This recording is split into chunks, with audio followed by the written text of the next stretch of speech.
నా main thing ఏమంటున్నానంటే నమ్మకం అనేది లేకపోతే మనిషి బతకలేడు.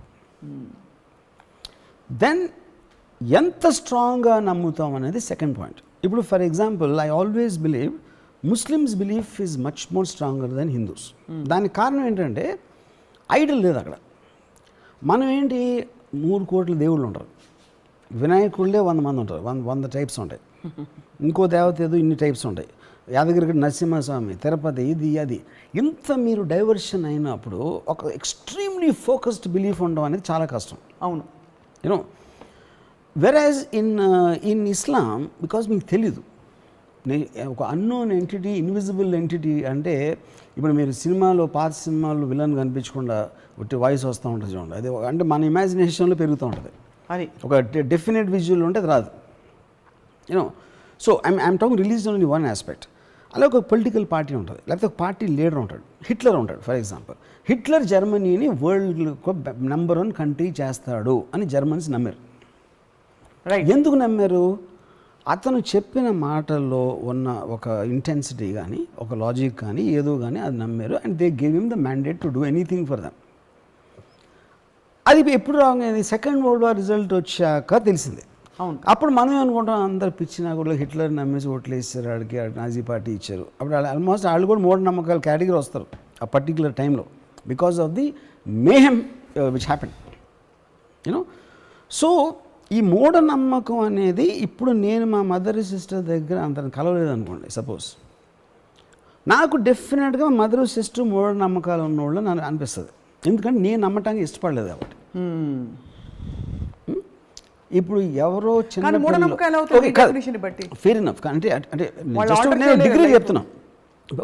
అంటే మూఢనమ్మకం అంటే డెఫినెట్గా ఎవరు చచ్చిపోవాలి, చావాలి అనేది కాదు.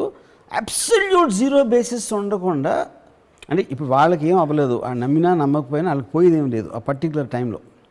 బట్ దట్స్ అగైన్ డిగ్రీ అంటున్నా, ఎక్స్ట్రీమ్ డిగ్రీలో it will be in this. మీరే 2 కేటగిరీలు ఇచ్చారు. సూడో సైంటిఫిక్ విచ్ ఇస్ మూఢనమ్మకం, super natural which cannot be explain. Pseudo science ఏంటంటే ఇప్పుడు ఫర్ ఎగ్జాంపుల్ పసుపు పెడతారు మన గడపలకి. పసుపు పెడితే ఏదో మంచి జరుగుతుంది అంటే అప్పుడు ఏమంటారు వాళ్ళు, లేదు సైన్స్లో ఇది ఉంది, పసుపులో ఇది ఉంది అని చెప్తారు. కానీ అది అర్థమై పెట్టట్లే. మీరు మీ చిన్నప్పుడు మీ తాతయ్యో అమ్మమ్మ చెప్పారు, తర్వాత మీ అమ్మ నాన్న చెప్పారు అని ఒక బ్లైండ్గా మీరు ఫాలో అవుతా చేస్తారు. కానీ పసుపు పెడితే శుభకార్యం జరుగుతుంది అన్న నమ్మకంతో మీరు చేస్తారు. కానీ పసుపులో ఇది ఉంది కాబట్టి అప్పుడు ఏమంటాం, పసుపు తీసేసి అది యాక్చువల్గా ఒక బాటిల్ వచ్చింది అనుకోండి, ఒక మెడిసిన్ లాగా, పసుపు బదులు అది పెట్టమని ఎవరు పెడతారు చూస్తాను. See, that has an aspect, there's a decoratory aspect, there is something, always people try to give multiple things for you to believe in something. ఇప్పుడు ఒకటి రెండు ఉండవు, always there will be multiple factors to influence you. దీని extreme డిగ్రీస్లో all మూఢనమ్మకాలు might not result in death. ఈ believe సిస్టంలో most unbelievable things will start slowly going into the మూఢనమ్మకాల కేటగిరీ. మీరెందుకు అంత ఇన్నోవేటివ్గా ఎప్పుడు ఏదో కొత్తదనం వెతికే వ్యక్తి, ఈ ప్రపంచానికి మించి వేరే ఒకటి ఉంది లేకపోతే ఏదో ఒక శక్తి శాసిస్తుంది, what is the secret code of life అని క్రాక్ చేసే ప్రయత్నం చేయలేదు? మీకు ఇక్కడే ఎంటర్టైన్మెంట్ సరిపోతుందా? You don't feel the need to do that ever? See, I feel, Nagu, one of the greatest lines I heard in my life, Socrates said, the only thing I know is nothing. You know, it sounds very defeatist. Kind of point ఏంటంటే, the more you think about it, you realize the futility of trying to understand. అప్పుడు అది అన్వేషించే బదులు మీరున్న ప్రపంచంలో హ్యాపీగా బతికేయడం better అనేది నాకు realisation వచ్చింది. ఎందుకంటే ఇప్పుడు if you look at some of the aspects, మీరు అవుటర్ లిమిట్, ఇన్నర్ లిమిట్ చెప్తాను. ఒకటి, ది యూనివర్స్ అనేది దాని సైజ్ ఆస్పెక్ట్ తీసుకుంటే, అంటే it is beyond our imagination. It's not about trillions of miles, it's not trillions of light years. End అనేది ఉండకుండా ఏదన్నా ఎలా ఉంటుంది అసలు మనకు అర్థం కూడా అవుతుంది. కరెక్ట్. మనకేంటి, రూమ్ ఉంది, రూమ్కి సీలింగ్ ఉంది, ఈ బిల్డింగ్కి పర్ ఫ్లోర్ ఉంది, దాని తర్వాత ఆకాశం ఉంది, ఆకాశం తర్వాత స్ట్రాటోస్ఫియర్ ఏదో ఉంది, దాని తర్వాత ఏదో ఉంది, ఎక్కడో ఒక చోట ఎండ్ అవ్వాలి కదా. ఒకవేళ ఎండ్ అయితే దాని తర్వాత ఏముంటుంది? రైట్. అప్పుడు ఎండ్ అనే దానికే స్పేస్లో మీనింగ్ రావట్లేదు మీకు. ఎందుకని ఎండ్ అని చెప్తే ఎండ్ తర్వాత ఏముందని అడగాల. అవును. ఎండ్ తర్వాత ఇంకేమన్నా ఉంటే ఎండ్ అవనట్టే కదా. అంతే, కరెక్టే కదా. అది ఒక పాయింట్. దాని తర్వాత మీరు దాంట్లో మన కంటికి కనిపించిన ఒక ఆటమ్ తీసుకోండి. Atom is replicating again the entire universe. So ఇప్పుడు ఇదంతా ఎవడు కూర్చొని చేశాడు? ఏ శక్తి చేసింది? బ్రహ్మదేవుడు చేశాడా? యాదగిరి నరసింహస్వామి చేశాడా? జీసస్ చేశాడా? ఎవరు చేశాడో తెలియదు ఒకవేళ ఉంటే.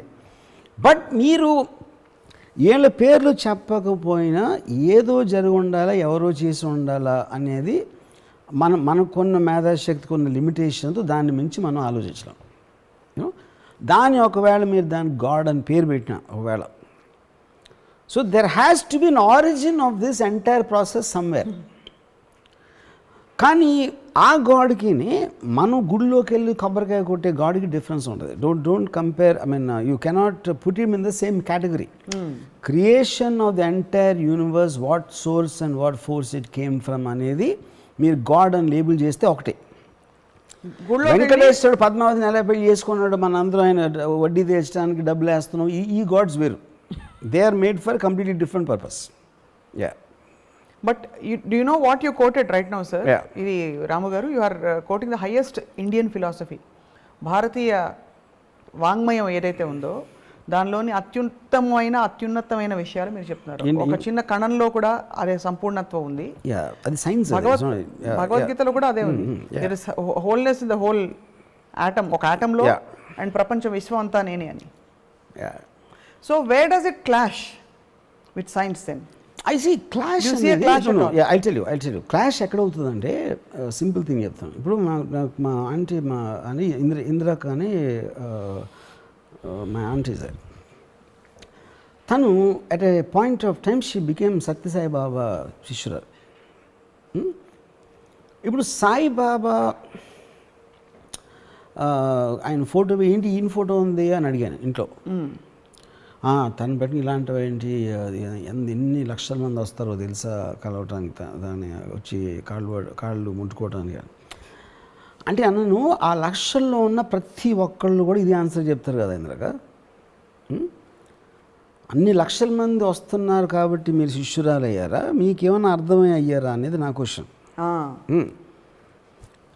ఆయన చెప్పిన దాంట్లో జస్ట్ నాకు ఒకటి చెప్పండి ఏమన్నా.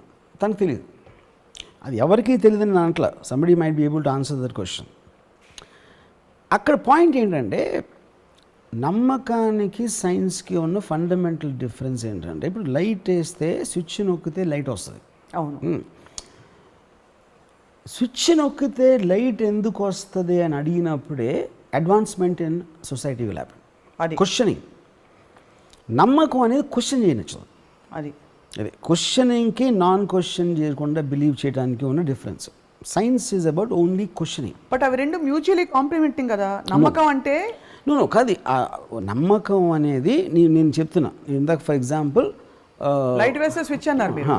లైట్ వేస్తే స్విచ్ వస్తుందని లేచి వెళ్ళి వేయడం అన్నది అన్కాన్షియస్గా, అది నమ్మకం.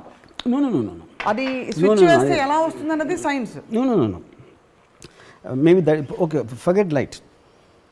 ఒక మెరుపు వస్తుంది, మెరుపు వచ్చింది, దేవుడు ఆగ్రహించాడు, ఉరుములు మురుగుతున్నాడు, మెరుస్తున్నాడు అని ఏదో ఆ టైంలో ఏదో I'm sure they'll somebody think లేదు, భయపడిపోయారు అది వస్తున్నప్పుడు. నేచర్ ఈజ్ షోయింగ్ యాంగర్ అని.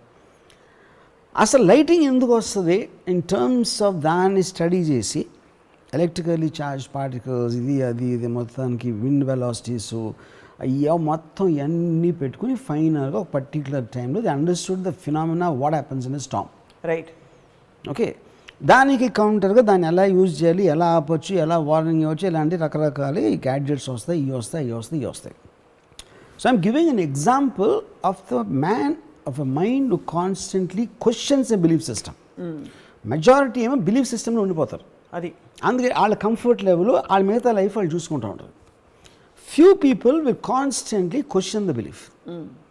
క్వశ్చన్ చేసినప్పుడే మీకు దాంట్లో ఎగ్జిస్టింగ్ దాంట్లో ఉన్న ఫాల్ట్ తెలుస్తుంది, దాన్ని ఇంకా బెటర్గా ఎలా చేయాలో తెలుస్తుంది, ఎలా అప్లై చేయాలో తెలుస్తుంది. రైట్. యా. సో ఇప్పుడు లైట్ స్విచ్, లైట్ బల్బు ఎవడు కనిపెట్టాడు? ఫస్ట్ ఆ ఫినామినాన్ స్టడీ చేశాడు. దాని నుంచి ఎలక్ట్రికల్ ఆస్పెక్ట్ ఎలా ఏంటనేది ఎలా పనిచేస్తుంది, దాన్ని ఎలా హార్నెస్ చేయాలి, హార్నెస్ చేసినప్పుడు మన ఇంట్లో చీకట్లో ఉన్నప్పుడు బల్బు వెలుగుతుంది, ఆ బల్బుని వెలిగించడానికి వైర్ ఉంటుంది, దాని తర్వాత స్విచ్ కనిపించడం, ఇవన్నీ వచ్చినాయి నమ్మకం నుంచి కాదు, కాన్స్టెంట్ క్వశ్చనింగ్ నుంచి వచ్చినాయి. యా